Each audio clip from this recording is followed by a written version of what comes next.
Hello everyone, welcome back to JB education point. যারা শিক্ষাবিজ্ঞান বা education বিষয়ের উপর নেট, সেট, এসএলএসটি এক্সাম দেবে এবং প্রাইমারি ও আপার প্রাইমারি এক্সাম দেবে, তাদের জন্য এই চ্যানেলের প্রত্যেকটি ক্লাসই খুবই হেল্পফুল হবে। যারা নতুন ভিউয়ার্স আছো অবশ্যই তারা চ্যানেলটিকে সাবস্ক্রাইব করে নেবে। আজকের ক্লাসে তোমাদের এডুকেশন বা শিক্ষাবিজ্ঞান বিষয়ের বেশ কিছু এমসিকিউ প্রশ্ন উত্তর নিয়ে আলোচনা করব। তো চলো শুরু করা যাক আজকের ক্লাসটি। প্রথম প্রশ্ন যেটি আছে, টাইম কার্ভ কোন জাতীয় শিখন কৌশলের সঙ্গে যুক্ত? এটা কার্ড হবে না, কার্ভ হবে। অপশন এ প্রচেষ্টা ও ভুলের শিখন কৌশল, অপশন বি সক্রিয় অনুবর্তন, অপশন সি প্রাচীন অনুবর্তন, অপশন ডি অন্তর্দৃষ্টিমূলক শিখন কৌশল।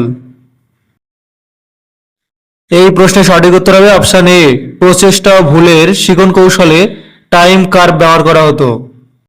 আমেরিকান মনোবিজ্ঞানী থর্নডাইক তার প্রচেষ্টা ও ভুলের শিখন কৌশলে টাইম কার্ভ বা সময় লেখ এটি ব্যবহার করেছিলেন তার পরীক্ষায় পুনরাবৃত্তির সংখ্যা বৃদ্ধির সঙ্গে সঙ্গে সমস্যা সমাধানের জন্য।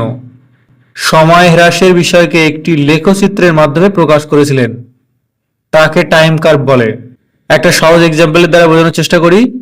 যারা ক্রিকেট খেলা দেখো তারা নিশ্চয়ই জানো, ওভারের সাথে সাথে ক্রিকেট স্কোরের যে গ্রাফ চিত্র করে দেওয়া হয়, সেরকমই একটি চিত্র হলো এই টাইম কার্ভ বা সময় লেখ। পরে 2 নম্বর প্রশ্ন, থার্স্টনে তত্ত্বে উপাদানের সংখ্যা কটি? অপশন এ তে আছে 3টি, অপশন বি 5টি, অপশন সি 7টি, অপশন ডি 9টি। তো থার্স্টনের যে দলগত উপাদান তত্ত্ব বা গ্রুপ ফ্যাক্টর থিওরি, এর উপাদানের সংখ্যা ছিল অপশন সি 7টি। প্রথমটি হলো স্মরণ ক্রিয়া, দ্বিতীয়টি হলো স্থান প্রত্যক্ষণের ক্ষমতা, আর 3 নম্বরটি হলো সংখ্যা সংক্রান্ত ক্ষমতা, 4 নম্বরটি হলো যুক্তি করার ক্ষমতা, 5 নম্বর ভাষাবোধের ক্ষমতা, 6 নম্বর শব্দের সাবলীলতা, 7 নম্বর প্রত্যক্ষণের ক্ষমতা। থার্স্টন তার গ্রুপ ফ্যাক্টর থিওরিতে এই 7টি উপাদানের কথা বলেছিলেন।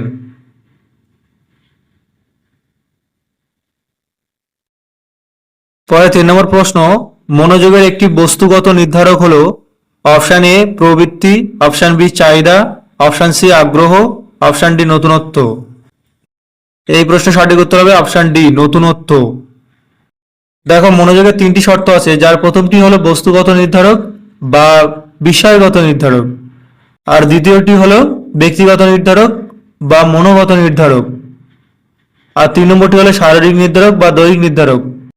অপশনে প্রথম যে 3টি আছে প্রবৃত্তি, চাহিদা, আগ্রহ, এগুলি হলো ব্যক্তিগত বা মনোগত নির্ধারক, আর লাস্ট যেটি আছে নতুনত্ব, এটি হচ্ছে বস্তুগত নির্ধারক বা বিষয়গত নির্ধারক।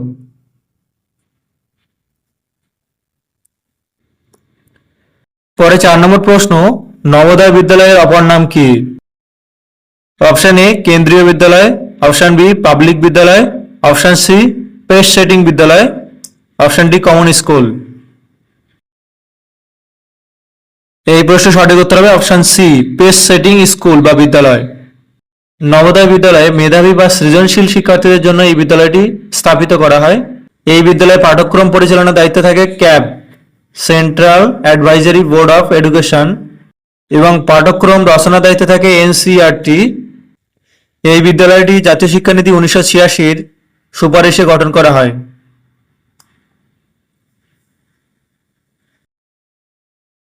পরে 5 নম্বর প্রশ্ন, রবার্ট গ্যাগনে কত প্রকার শিখনের কথা বলেছেন? অপশন এ 7 প্রকার, অপশন বি 8 প্রকার, অপশন সি 9 প্রকার, অপশন ডি 10 প্রকার। এই প্রশ্নের সঠিক উত্তর হবে অপশন বি 8 প্রকার। রবার্ট এম গ্যাগনে তার শিখন তত্ত্বে 8 প্রকার শিখনের কথা বলেছেন, যার প্রথমটি আছে সিগন্যাল শিখন, দ্বিতীয়টি উদ্দীপক প্রতিক্রিয়া শিখন, তৃতীয় হলো শৃঙ্খলিত করা, চতুর্থ ভাষাগত অনুষঙ্গ, পঞ্চম বহুপৃথকীকরণ, ষষ্ঠ ধারণা শিখন, সপ্তম নিয়ম শিখন, অষ্টম হচ্ছে সমস্যা সমাধানের শিখন। একদম লাস্ট পর্যায়ে যেটি আছে সেটি হলো সমস্যা সমাধানের শিখন, আর প্রথমটি হলো সিগন্যাল শিখন। এই দুটো মনে রাখবে খুব ভালো করে, প্রশ্ন হলে এই দুটো থেকেই আসে। পরে 6 নম্বর প্রশ্ন, সর্বশিক্ষা অভিযান কার্যকরী হয় কত খ্রিস্টাব্দে? অপশন এ 2000 খ্রিস্টাব্দে, অপশন বি 2001 খ্রিস্টাব্দে, অপশন সি 2002 খ্রিস্টাব্দে, অপশন ডি 2003 খ্রিস্টাব্দে। এই প্রশ্নের সঠিক উত্তর হবে অপশন সি 2002 খ্রিস্টাব্দে সর্বশিক্ষা অভিযান কার্যকরী হয়। অনেক বইতে দেখতে পাবে 2001 খ্রিস্টাব্দে দেওয়া রয়েছে, 2001 খ্রিস্টাব্দে অভিযান শুরু হয় আর 2002-তে কার্যকর হয়। এই সর্বশিক্ষা অভিযানের মূল লক্ষ্য ছিল 6 থেকে 14 বছর বয়সী শিশুদের জন্য বিনামূল্যে ও বাধ্যতামূলক প্রাথমিক শিক্ষা নিশ্চিত করা।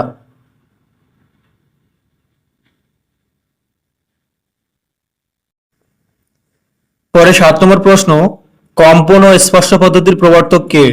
অপশন এ আছে কেটি অ্যালকর্ন ও Sophia অ্যালকর্ন, option B Pereire, option C Louis Braille, option D Pablo বোনে। এই প্রশ্নের সঠিক উত্তর হবে option A Katie অ্যালকর্ন O Sophia অ্যালকর্ন। এই দুজনে কম্পন ও স্পর্শ পদ্ধতি প্রবর্তন করেন। আচ্ছা, কম্পন ও স্পর্শ পদ্ধতি কাদের জন্য ব্যবহার করা হয়? যারা কানে শুনতে পায় না এবং যারা কথা বলতে পারে না তাদের জন্য এই কম্পন ও স্পর্শ পদ্ধতি ব্যবহার করা হয়।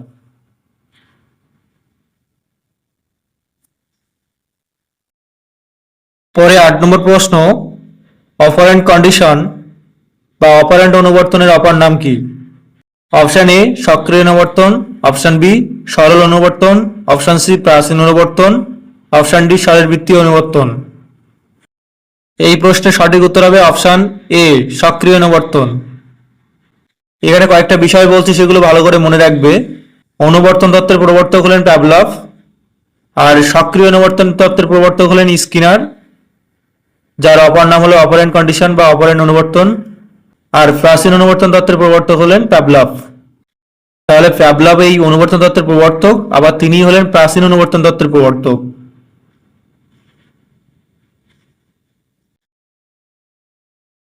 পরে 9 নম্বর প্রশ্ন, গিলফোর্ডের তত্ত্বে কয়টি মাত্রা আছে? অপশন এ 2টি মাত্রা, অপশন বি 3টি মাত্রা, অপশন সি 4টি মাত্রা, অপশন ডি 5টি মাত্রা। এই প্রশ্নের সঠিক উত্তর হবে অপশন বি 3টি মাত্রা। গিলফোর্ডের সম্পূর্ণ নাম হলো জয়ফল গিলফোর্ড। জেপি গিলফোর্ডের তত্ত্বে 3টি মাত্রা ছিল, যার প্রথমটি হলো বিষয়বস্তু বা কন্টেন্ট, আর দ্বিতীয়টি হলো প্রক্রিয়া বা অপারেশন, 3 নম্বরটি হলো ফল বা প্রোডাক্ট।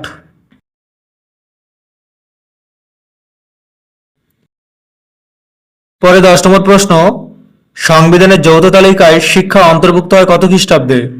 অপশন এ 1964 খ্রিস্টাব্দে, অপশন বি 1986 খ্রিস্টাব্দে, অপশন সি 1976 খ্রিস্টাব্দে, অপশন ডি 1996 খ্রিস্টাব্দে। এই প্রশ্নের সঠিক উত্তর হবে অপশন সি 1976 খ্রিস্টাব্দে সংবিধানের যৌথ তালিকায় শিক্ষাকে অন্তর্ভুক্ত করা হয়েছিল। যৌথ তালিকা বা কনকারেন্ট লিস্ট, এটি হলো ভারতীয় সংবিধানের 7ম তফসিলের অন্তর্ভুক্ত একটি তালিকা বা বিষয়। এই তালিকাটি কেন্দ্রীয় ও রাজ্য উভয় সরকারকেই কিছু বিষয়ে আইন প্রণয়নের ক্ষমতা প্রদান করে। আর এই তালিকায় সর্বমোট 52টি বিষয় রয়েছে। তাহলে যৌথ তালিকা বা কনকারেন্ট লিস্ট 1976 খ্রিস্টাব্দে অন্তর্ভুক্ত হয় ভারতীয় সংবিধানে।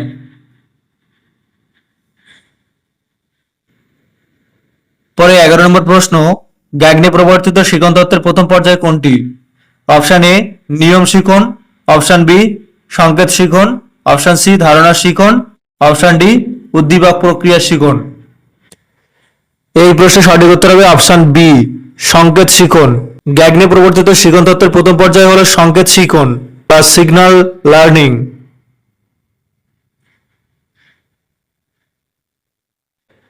নেক্সট 12 নম্বর প্রশ্ন, পরিসংখ্যা বহুবচনে এক ধরনের ড্যাশ লেখচিত্র। অপশন এ রৈখিক লেখচিত্র, অপশন বি সমান্তরাল লেখচিত্র, অপশন সি অরৈখিক লেখচিত্র, অপশন ডি বক্র লেখচিত্র। এই প্রশ্নের সঠিক উত্তর হবে অপশন এ পরিসংখ্যা বহুবচনে এক ধরনের রৈখিক লেখচিত্র।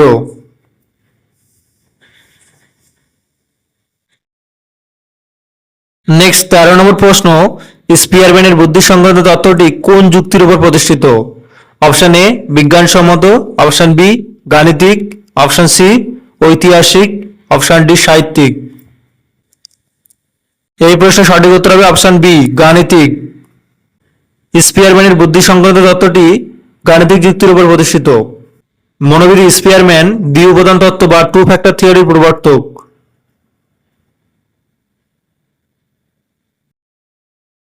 নেক্সট 14 নম্বর প্রশ্ন, বুদ্ধির গঠন সংক্রান্ত তত্ত্বের প্রবক্তা কে? Option A Thorndike, option B Spearman, option C Thurstone, option D Guilford.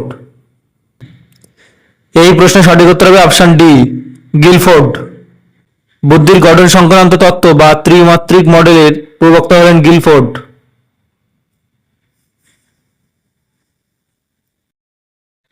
Next 15 নম্বর প্রশ্ন, কারিগরি শিক্ষার সঙ্গে সম্পর্কিত সংস্থা কোনটি? Option A UGC, option B ক্যাভ, option C AICTE, option D SAB বা সেবি। এই প্রশ্নের সঠিক উত্তর হবে অপশন সি এআইসিটি। এআইসিটির পুরো নাম হলো all India council for technical education. এছাড়াও এই প্রশ্নের অপশনে যেগুলো দেওয়া রয়েছে সেগুলো জেনে নাও। ইউজিসি হলো university grants commission, cab central advisory board of education, SEBI support for accelerated basic education. কিন্তু মেনলি কারিগরি শিক্ষার সঙ্গে সম্পর্কিত সংস্থা বলতে গেলে এখানে এআইসিটি।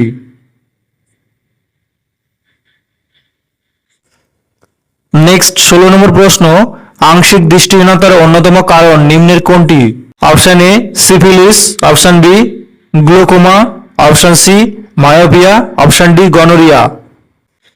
এই প্রশ্নের সঠিক উত্তর হবে অপশন সি। আংশিক দৃষ্টিহীনতার অন্যতম কারণ হলো মায়োপিয়া।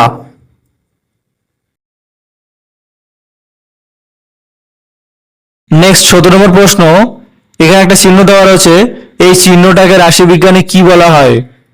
অপশন এ লম্বা দাগ, option B tally, option C পরিসংখ্যা, অপশন ডি যোগফল। এই প্রশ্নের সঠিক উত্তর হবে অপশন বি। এই চিহ্নটাকে রাশিবিজ্ঞানের ভাষায় বলা হয় ট্যালি। আর পরিসংখ্যাকে স্মলেস্ট এফ দ্বারা চিহ্নিত করা হয়। তো সামেশন চিহ্ন সম্পর্কে যারা জানো না তারা জেনে নাও, সামেশন হলো উল্টো ই এর মতো, এটাকে বলা হয় সামেশন, আর এর অর্থ রাশিবিজ্ঞানের যোগফল।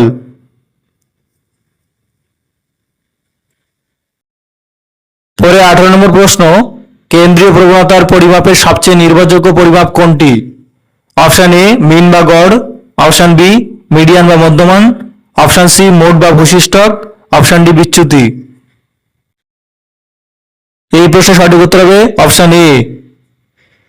কেন্দ্রীয় প্রবণতার পরিমাপের সবচেয়ে নির্ভরযোগ্য পরিমাপ হলো মিন বা গড়। কেন্দ্রীয় প্রবণতা বা সেন্ট্রাল টেন্ডেন্সি 3টি পরিমাপক রয়েছে, যার মধ্যে প্রথমটি হলো মিন বা গড়, আর দ্বিতীয়টি হলো মিডিয়ান বা মধ্যমান, আর তৃতীয়টি হলো মোট বা ভূশিষ্টক। তো এর মধ্যে সবচেয়ে নির্ভরযোগ্য পরিমাপক হলো গড়, আর এটি খুব সহজেই নির্ণয় করা যায়। পরে 19 নম্বর প্রশ্ন, সবচেয়ে ব্যাপক ও প্রচলিত শিক্ষণ পদ্ধতি কোনটি? অপশন এ সংযোজনবাদ, অপশন বি অনুবর্তনবাদ, অপশন সি সমগ্রতাবাদ, অপশন ডি আচরণবাদ। এই প্রশ্নের সঠিক উত্তর হবে অপশন বি।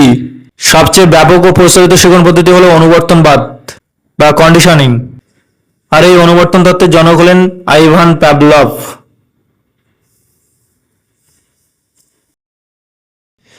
আজকের সম্পূর্ণ ক্লাসের লাস্ট প্রশ্ন যেটি রয়েছে, ডেয়ার্স কমিশন গঠিত হয় কত খ্রিস্টাব্দে? অপশন এ 1993 খ্রিস্টাব্দে, অপশন বি 1996 খ্রিস্টাব্দে, অপশন সি 1976 খ্রিস্টাব্দে, অপশন ডি 1925 খ্রিস্টাব্দে। এই প্রশ্নের সঠিক উত্তর হবে অপশন বি। ডেলার্স কমিশন গঠিত হয়েছিল 1996 খ্রিস্টাব্দে। এই ডেলার্স কমিশনের সভাপতি ছিল জ্যাক ডেলার্স। 1996 খ্রিস্টাব্দে একটি প্রতিবেদন প্রকাশ করেন যার নাম হলো লার্নিং দ্য ট্রেজার উইথিন। এই প্রতিবেদনে 4 পিলার্স অর্থাৎ 4টে পিলার্স এর কথা বলেন, যার প্রথমটি হলো লার্নিং টু নো, দ্বিতীয়টি লার্নিং টু ডু, তৃতীয়টি হলো লার্নিং টু লিভ টুগেদার, চতুর্থটি লার্নিং টু বি। ক্লাসটি যদি তোমাদের ভালো লেগে থাকে অবশ্যই একটি লাইক করবে এবং কমেন্ট করে জানাবে, আর অবশ্যই বন্ধু বান্ধবীদের মধ্যে শেয়ার করতে ভুলবে না।